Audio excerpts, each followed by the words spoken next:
Welcome back to WMMA Now with your host, Chuck Stevenson, coming at you with a quick little fight review. We're going to Bangkok, Thailand for one championship, no surrender. We're going to the one atomweight division. Stamp Fairtex coming in 4-0, taking on Sunisa Thunderstorm Srisan coming in at 3-0. Two undefeated fighters facing off. So these two come out, and the height and reach advantage for Stamp is made apparent immediately. She does very well to keep Srisan on the end of her striking at range.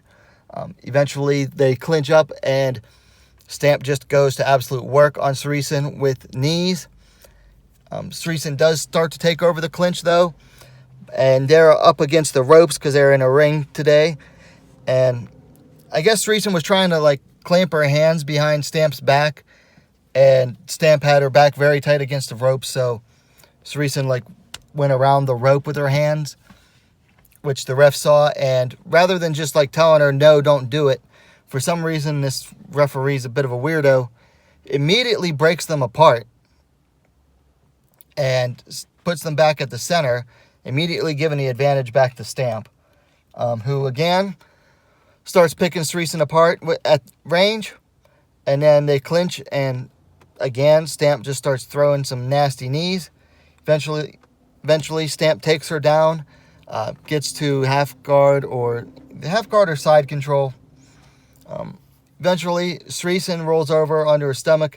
Stamp takes her back, and Srisan has one arm back up and around Stamp's head. I don't know what she was trying to do, improve position, but Stamp's using her free arm to land punches to Srisan's head, and the referee decides that he's seen enough, awarding the win to Stamp Fairtex via first round TKO.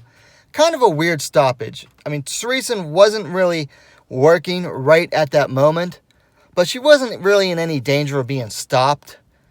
I mean, you could argue that she wasn't intelligently defending herself, but maybe given a few more seconds, she might have done more. To me, it just seemed like a bit of an early stoppage there. As for things to work on, for Srisan, she's got to learn how to deal with, a longer, rangier opponent in the striking. That's really all I have for this one. It was a short fight. Really just dominant by Fairtex, so it's hard to get something for either of them to work on when one fighter is just so dominant. For matches to make, for Srisan, I'd like to see her matched up with one of the other smaller fighters at one atom weight. Maybe Rika Ishige is one of those smaller fighters, and I think that'd be a good matchup. They'd be around the same size as each other.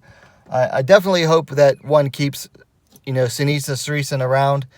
She seemed genuinely happy in the pre-fight interview to be signed to one.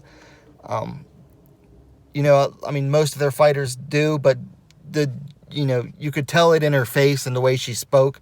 Even though it wasn't in English, you could tell she seemed genuinely happy to be with one, so hopefully they'll keep her around. For Stamp Fairtex, for me, it's got to be the Itsuki Hirata fight. That, to me, is the fight to make. I think, there was a lot of buildup online, particularly in Japanese MMA media, back early in the year before COVID hit and shut everything down. I think that'd be a fun fight to make.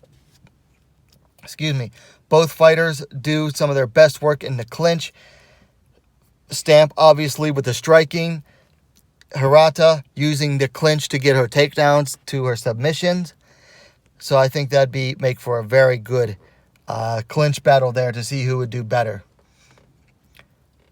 Anyway, that's really all I have. Like I said, it was a short fight, so you get a short review. Let me know your thoughts on the fight in the comments down below. Of course, if you liked the video, please give it a like and share it.